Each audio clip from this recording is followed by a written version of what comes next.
এক দশক পর রিজার্ভ চুরি মামলার খসড়া চার্জশিট। আতাউর সহ ৬৪ ব্যক্তি প্রতিষ্ঠানের সম্পৃক্ততা যাচাই করছে অ্যাটর্নি জেনারেলের কার্যালয়। জিডিপির লক্ষ্য অর্জন কঠিন বলছেন অর্থনীতিবিদ ফরাসউদ্দিন। আয়করের স্ল্যাবে পরিবর্তন আর বিনিয়োগে চান অগ্রাধিকার বাস্তবায়ন করতে পারবে।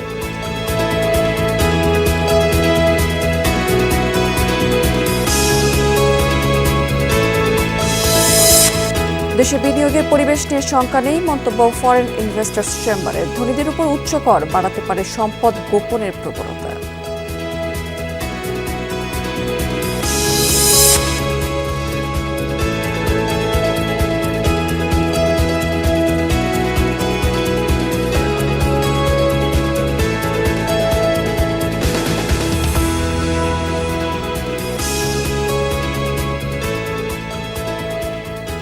আমন্ত্রণ বিজনেস টুডেতে। এতক্ষণ শিরোনাম দেখছিলেন, এবার চলে যাচ্ছে পুরো খবর এবং পুরো সময় জুড়ে আপনাদের সাথে থাকবো আমি রাবেয়া স্মৃতি। বাংলাদেশ ব্যাংকের রিজার্ভ চুরি মামলার এক দশক পর খসড়া চার্জশিট প্রস্তুত করেছে সিআইডি। দেশের ইতিহাসে সবচেয়ে বড় এই আর্থিক কেলেঙ্কারি ঘটনায় বাংলাদেশ ব্যাংকের সাবেক গভর্নর ডক্টর আতাউর রহমান সহ দেশি বিদেশি ৬৪ ব্যক্তি এবং প্রতিষ্ঠানকে দায়ী করা হয়েছে। তালিকায় রয়েছে দেশ বিদেশের ৩৬ জন নাগরিক এবং ১৮ প্রতিষ্ঠানের নাম। এই অভিযোগপত্র যাচাই বাছাই করছে অ্যাটর্নি জেনারেল কার্যালয়। আইনি পরামর্শ পেলে পরবর্তী পদক্ষেপ নেওয়া হবে বলেও জানিয়েছেন তদন্ত কর্মকর্তা। ২০১৬ সালের ফেব্রুয়ারি মাসে নিউ ইয়র্ক ফেডারেল রিজার্ভ ব্যাংকে থাকা বাংলাদেশের ১০ কোটি ১০ লাখ ডলার চুরি হয়। সুইফট পেমেন্ট পদ্ধতিতে ভুয়া বার্তা পাঠিয়ে বিপুল অর্থ হাতিয়ে নেওয়া অজ্ঞাতনামা হ্যাকাররা। ঘটনার ৩৯ দিন পর রাজধানীর মতিঝিল থানায় মানি লন্ডারিং প্রতিরোধ আইনে মামলা করে বাংলাদেশ ব্যাংক। শুরু থেকেই যার তদন্ত করছিল সিআইডি। মেগা বাজেট কিংবা ইতিহাসের সবচেয়ে বড় বাজেট, আয় ব্যয়ের খুঁটিনাটি বিষয় নিয়ে এমন আলোচনা কিন্তু সর্বত্র। কারণও রয়েছে। চলতি অর্থ বছরের তুলনায় প্রায় ১.৫ লাখ কোটি টাকার বেশি ব্যয় প্রস্তাব দিয়েছেন অর্থমন্ত্রী, কিন্তু সেটিও যথেষ্ট নয়। অর্থনীতিবিদ ডক্টর মোহাম্মদ ফরাসউদ্দিন মনে করেন যে জিডিপির ২০% ব্যয় না করা গেলে বড় বাজেট বলা ঠিক না। জানিয়েছেন জিডিপির লক্ষ্য অর্জন বেশ কঠিন। অর্থনীতিতে স্থিতিশীলতা আনাটাই এখন প্রধান কাজ। রাজস্ব আদায় এবং ব্যবসা বিনিয়োগে অগ্রাধিকার দেওয়া দরকার এই ক্ষেত্রে। রিমন রহমানের রিপোর্ট। নতুন অর্থ বছরে ৯,৩৮,০০০ কোটি টাকা ব্যয় করতে চায় সরকার। বাজেটের আয় ব্যয় এবং ঘাটতির অঙ্ক নিয়ে হচ্ছে আলোচনা। চলতি অর্থ বছরে বাজেটের আকার ছিল ৭,৯০,০০০ কোটি টাকা, অর্থাৎ মূল বাজেটের চেয়ে আগামী অর্থ বছরের বাজেটের আকার বৃদ্ধি প্রায় ১.৫ লাখ কোটি টাকা। চলতি অর্থ বছরের ৯ মাসে বাজেট বাস্তবায়ন মাত্র ৫২%। বিএনপি সরকার এমন এক প্রেক্ষাপটে আগামী অর্থ বছরের জন্য বিশাল ব্যয় প্রস্তাব কতটা বাস্তবায়নযোগ্য?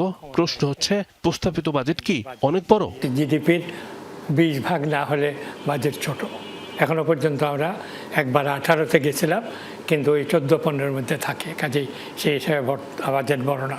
৯,৩৮,০০০ কোটি টাকার বাজেটটা সম্পূর্ণভাবে নিজের অর্থে বাস্তবায়ন করতে পারবে, সেই দিন আমি বলবো বাংলাদেশের কল্যাণ রাষ্ট্রের যাত্রা দৃঢ়ভাবে শুরু হয়েছে। বাজেটে ধরা হচ্ছে বিশাল রাজস্ব লক্ষ্য। সব মিলিয়ে রাজস্ব আদায় করতে হবে প্রায় ৭ লাখ কোটি টাকা। রাজস্ব বোর্ডকে আনতে হবে সিংহভাগ অর্থ। এই অর্থনীতিবিদ মনে করেন, মাথাপিছু আয়ের হিসাব বিবেচনায় নিলে রাজস্ব আদায় বৃদ্ধি সম্ভব, তবে আয়করের স্ল্যাবে পরিবর্তন প্রয়োজন।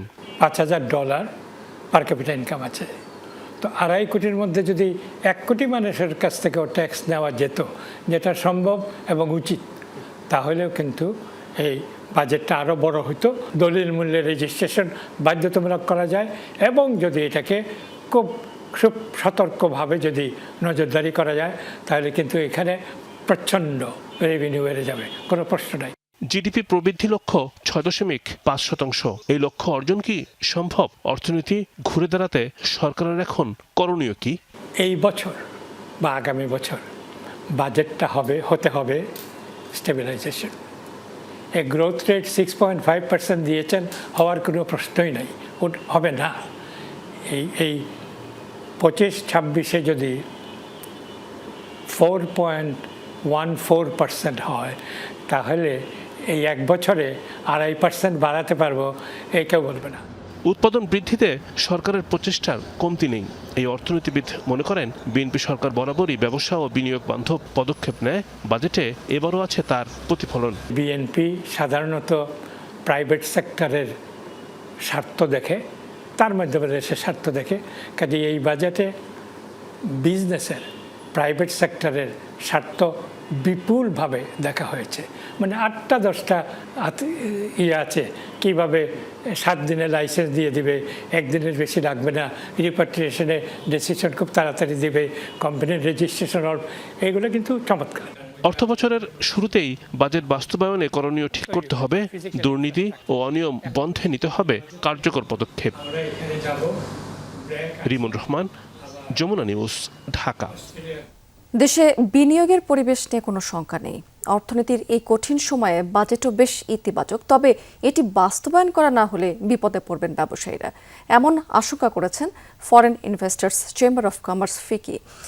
এই সংগঠনটি মনে করে যে ধনীদের উপর উচ্চকর আরোপ সম্পদ গোপন করার প্রবণতা বাড়াতে পারে।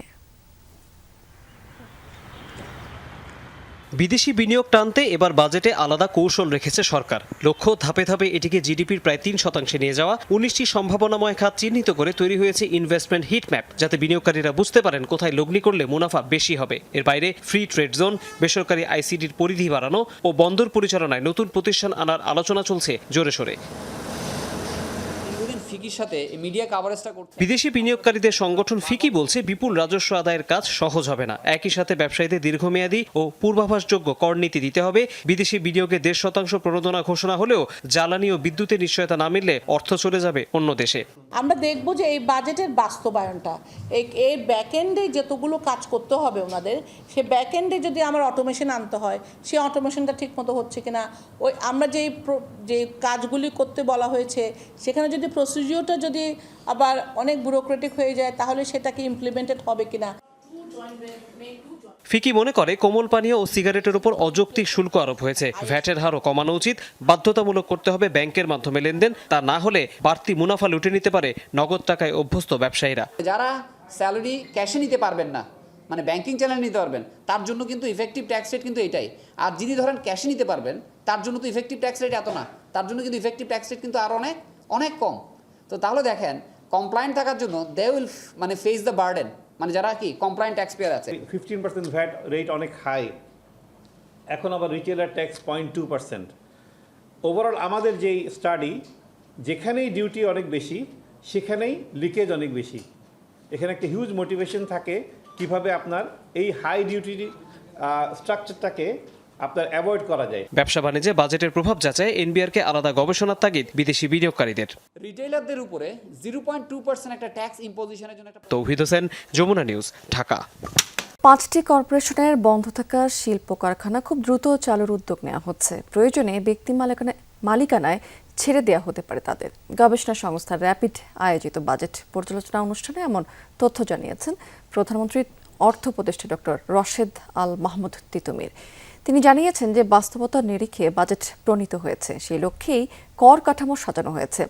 এতে মধ্য এবং দীর্ঘমেয়াদী পরিকল্পনা সাজাতে পারবেন উদ্যোক্তারা। ব্যবসা সহজীকরণে সুনির্দিষ্ট ঘোষণাও আছে বাজেট বক্তব্যে। উপদেষ্টা বলেছেন, সাপ্লাই চেইনের অনিশ্চয়তার ঝুঁকি থাকায় সরকার উৎপাদনমুখী শিল্পায়নের দিকে যাচ্ছে। পারমাণবিক খাতের জ্বালানি কার্যক্রম আরও এগিয়ে নিয়ে যাবে। সমুদ্রে গ্যাস উত্তোলন এবং অনুসন্ধান কার্যক্রম বেগবান করবে সরকার।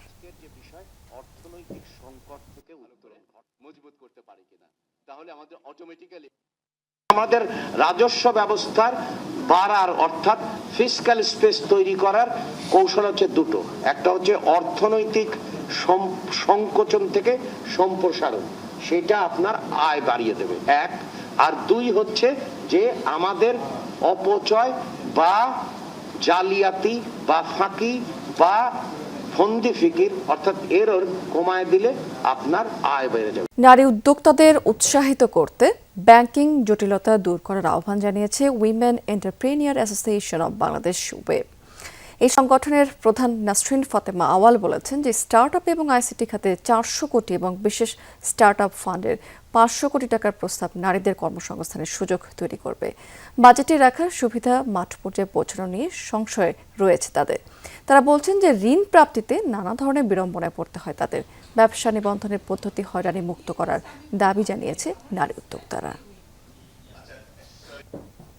নারী উদ্যোক্তাদের জন্য ব্যাংক ঋণ এবং এসএমই অর্থায়নে পৃথক কোটা এবং সহজ জামানত নীতির কার্যকর বাস্তবায়ন নিশ্চিত করা, প্রযুক্তি, ডিজিটাল মার্কেটিং, রপ্তানি সক্ষমতা এবং আর্থিক ব্যবস্থাপনা বিষয় প্রশিক্ষণ কার্যক্রম আরও সম্প্রসারণ করা দরকার। বাংলাদেশ ফল উৎপাদনে এক ধরনের বিপ্লব ঘটাচ্ছে বলে মন্তব্য করেছেন কৃষিমন্ত্রী মোহাম্মদ আমিনুর রশিদ। তিনি বলেছেন যে বিলুপ্ত ফলগুলো আবার ফিরিয়ে আনা হচ্ছে। রাজধানীর কৃষিবিদ ইনস্টিটিউশনে জাতীয় ফল মেলার উদ্বোধন অনুষ্ঠানে মন্ত্রী আরও বলেছেন যে যেসব ফল আমদানি করা হতো সেগুলো এখন দেশেই চাষ করা হচ্ছে। ড্রাগন বিদেশি ফল হলেও এখন দেশেই উৎপাদিত ড্রাগন ফল বিদেশে রপ্তানি করা যাবে। এ সময় মন্ত্রী আরও বলেছেন যে দেশের আম এবং কাঁঠাল রপ্তানি শুরু হয়েছে। ইতিমধ্যে কাঁঠালের সবজি, কাবাব, সিঙ্গারা এবং সমুচা তৈরি করছে। বিদেশি অনেক কাঁঠাল নিয়ে গবেষণা করছে, দেশেও গবেষণার চেষ্টা করছে সরকার। আমিনুর রশিদ আরও বলেছেন গতবারের তুলনায় কৃষিতে বাজেট বেড়েছে 10%, কোনো কোনো ক্ষেত্রে প্রণোদনা 59% বেড়েছে। বিদেশি যে সমস্ত ফল এখানে উৎপাদন করা সম্ভব, অতীতে যেগুলি আমরা আমদানি করতাম এগুলিও এখানে উৎপাদন শুরু হয়েছে। সুতরাং আমাদের আমদানি কমেছে এবং আগামী দিনে আমি আশা করি আমদানি করতে হবে না। ফল বাংলাদেশের one of the strong export item হিসাবে খুব দ্রুত সামনে এগিয়ে আসবে, এই আশা করছি আমরা। গাজীপুরে একটি পোশাক কারখানার শতাধিক শ্রমিক অসুস্থ হয়ে পড়ায় তাদের হাসপাতালে নেওয়া হয়েছে। শ্রমিকরা জানিয়েছেন যে পানি পান করার পর থেকে মূলত তারা অসুস্থ হয়ে পড়েন। সকাল 10টার দিকে কালিয়াকৈর উপজেলার চন্দ্রা এলাকার ড্রেসম্যান গার্মেন্টসে এই ঘটনাটি ঘটেছে। শ্রমিকরা জানিয়েছেন যে কাজ শুরুর পর কারখানায় পানি পান করেন কিছু শ্রমিক। এর কিছুক্ষণ পরেই 4র্থ তলায় কয়েকজন শ্রমিক অসুস্থ হয়ে পড়েন। মাথা ঘুরে পড়ে যাওয়া, বমিসহ নানা রকম অস্বাভাবিকতা দেখা দেয় তাদের মধ্যে। ধীরে ধীরে কারখানার অন্যান্য ফ্লোরের শ্রমিকেরা অসুস্থ হয়ে পড়েন। পরে তাদের উপজেলা স্বাস্থ্য কমপ্লেক্স সহ আশেপাশে বিভিন্ন হাসপাতালে নেওয়া হয়েছে। অসুস্থদের মধ্যে বেশিরভাগই নারী শ্রমিক। পানি দূষণের কারণে এই ঘটনা ঘটতে পারে বলে প্রাথমিক ধারণা করছেন চিকিৎসকরা। নারায়ণগঞ্জের সোনারগাঁওয়ে একটি শপিং মলে আগুন লেগে বিপুল পরিমাণ মালামাল পুড়ে গেছে। সকালে উপজেলার মোগরাপাড়া চৌরাস্তায় আল মদিনা শপিং মলে এই ঘটনাটি ঘটেছে। খবর পেয়ে ফায়ার সার্ভিসের প্রায় 2টি ইউনিটে 1 ঘন্টা চেষ্টা চালিয়ে আগুন নিয়ন্ত্রণে আনে। দোকান মালিকদের দাবি যে অগ্নিকাণ্ডে তাদের প্রায় 20 লাখ টাকার মালামাল পুড়ে গেছে। তাদের অভিযোগ মার্কেট থেকে দোকানদারদের সরিয়ে দিতে মালিকপক্ষ পরিকল্পিতভাবে এই ঘটনা ঘটিয়েছে। তবে ফায়ার সার্ভিসের ধারণা যে বৈদ্যুতিক শর্ট সার্কিট থেকে আগুনের সূত্রপাত।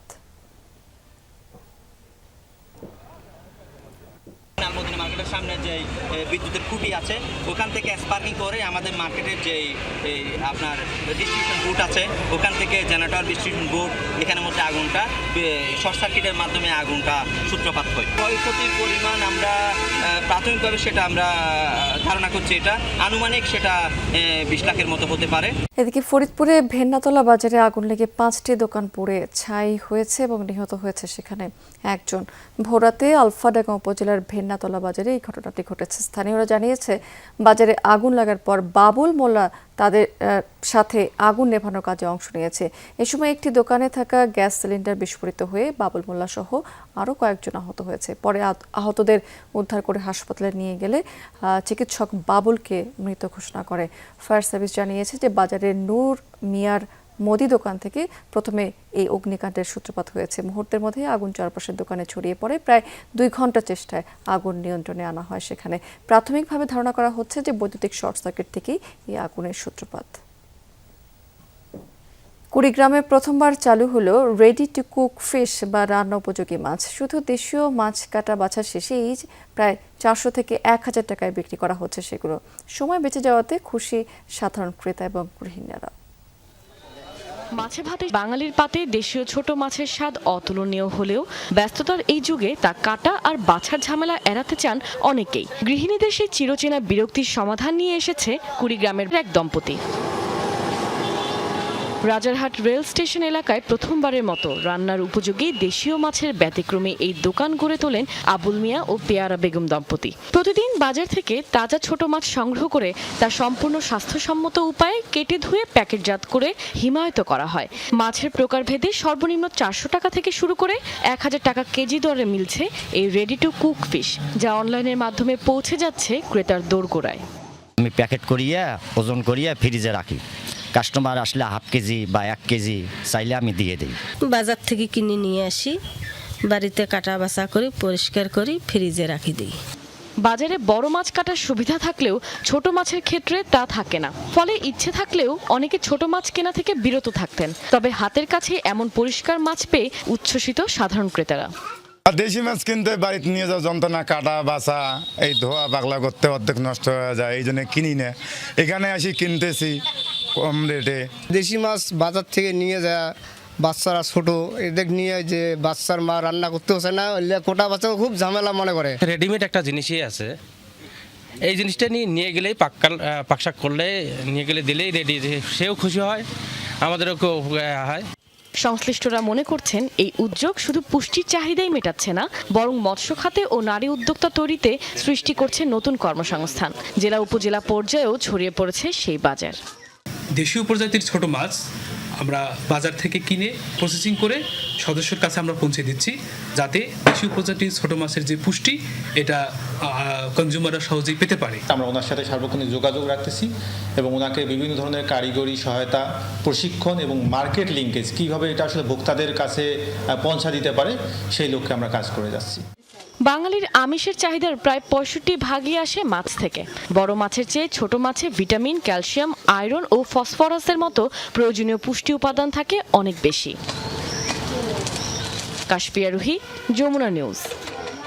জীবনে ডিএসসি সুযোগ বেড়েছে, সেই সাথে কিন্তু সিএসসির ইন্ডেক্সও আমরা দেখতে পেয়েছি ঊর্ধ্বমুখী প্রবণতা। ডিএসসি কথা যদি বলি, আজকে প্রধান সূচক ডিএসসি ব্রড ইন্ডেক্স সেটি কিন্তু 39 পয়েন্টের মতো টোটাল আজকে বেড়েছে এবং 5661 পয়েন্টে সূচকটি অবস্থান করছে। অন্য দুটি সূচক ডিএসসি সূচক সেটিও 14 পয়েন্টের মতো বেড়ে 1150 পয়েন্টে রয়েছে। 30 সূচক সেটি 2143 পয়েন্টে অবস্থান করছে, 30 পয়েন্টের মতো বেড়ে। আজকে টোটাল ট্রেড করেছে গতকালকের মতো। গতকালকেও কিন্তু আমরা দেখতে পেয়েছিলাম যে 1200 কোটি টাকার বেশি লেনদেন হয়েছে। আজকেও সেই ধারাবাহিকতা বজায় রেখে আমরা দেখতে পাচ্ছি 1197 কোটি 21 লাখ টাকার মতো সে টোটাল ট্রেড করেছে ঢাকা শেয়ার বাজার।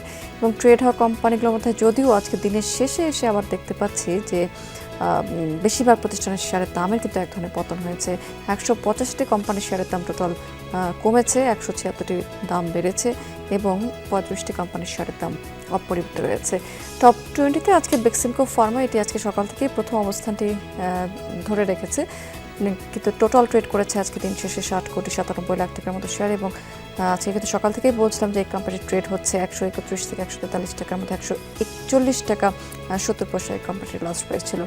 এরপর সামিট অ্যালায়েন্স পোর্ট এই কোম্পানিটি আছে দ্বিতীয় অবস্থানে 53 কোটি 39 লাখ টাকার মতো শেয়ার টোটাল ট্রেড করে। আইপিডিসি এটি তৃতীয় অবস্থানে আছে 49 কোটি 19 লাখ টাকার মতো শেয়ার টোটাল ট্রেড করেছে আজকে দিন শেষে এই কোম্পানিটি। রবি চতুর্থ অবস্থানে রয়েছে, এনসিসি ব্যাংক এটি পঞ্চম অবস্থানে রয়েছে 34 কোটি 24 লাখ টাকার মতো টোটাল ট্রেড করে। আজকে চট্টগ্রাম শেয়ারবাজার, সেখানেও আজকে আমরা সকাল থেকে ঊর্ধ্বমুখী প্রবণতা দেখতে পাচ্ছি ইন্ডেক্সে, যেমনটি বলছিলাম শুরুতে। এবং সার্বিক সূচক যেটি সিএসপি সেটি 104 পয়েন্টের মতো টোটাল বেড়েছে এবং এই সূচকটি 15,354 পয়েন্ট অবস্থান করছে। আজকে সিএসসি কিন্তু টোটাল ট্রেড করে ফেলেছে 84 কোটি 39 লাখ টাকার মতো শেয়ার। এবং সকাল থেকে কিন্তু সিএসসিতে ট্রেড হচ্ছে, টোটাল ট্রেড হয়ে গেছে 243টি প্রতিষ্ঠানের মধ্যে। এখানে কিন্তু 108টির দাম বেড়েছে, 106টির পতন হয়েছে এবং 29টি কোম্পানির শেয়ারের দাম অপরিবর্তিত রয়েছে। মার্কিন অবরোধ প্রত্যাহারের পর ইরানের 11টি জাহাজে হরমুজ প্রণালী পাড়ি দিয়েছে। এই দেশটির রাষ্ট্রীয় গণমাধ্যম জানিয়েছে যে রোববার তেহরান ওয়াশিংটন সমঝোতা সড়কের খসড়া চূড়ান্তের পরেই জাহাজগুলো পার হওয়ার সুযোগ পেয়েছে। নির্ভরযোগ্য সূত্রের বরাত দিয়ে গণমাধ্যমটি জানিয়েছে যে 8টি জাহাজ ইরানের আঞ্চলিক জলসীমা থেকে আন্তর্জাতিক জলসীমায় প্রবেশ করেছে। অপরদিকে ইরানের জলসীমায় প্রবেশ করেছে 3টি জাহাজ। সমঝোতা স্মারক অনুযায়ী পারস্য উপসাগর থেকে নৌ অবরোধ তুলে নেবে যুক্তরাষ্ট্র। অন্যদিকে 7 দিনের মধ্যে হরমুজ প্রণালীতে শুল্কমুক্ত যাতায়াতের অনুমতি দেওয়ার কথা রয়েছে ইরানের। দর্শক, এই ছিল বিজনেস টুডে এখনকার আয়োজনে। এতক্ষণ সঙ্গে থাকার জন্য ধন্যবাদ আপনাদের সবাইকে।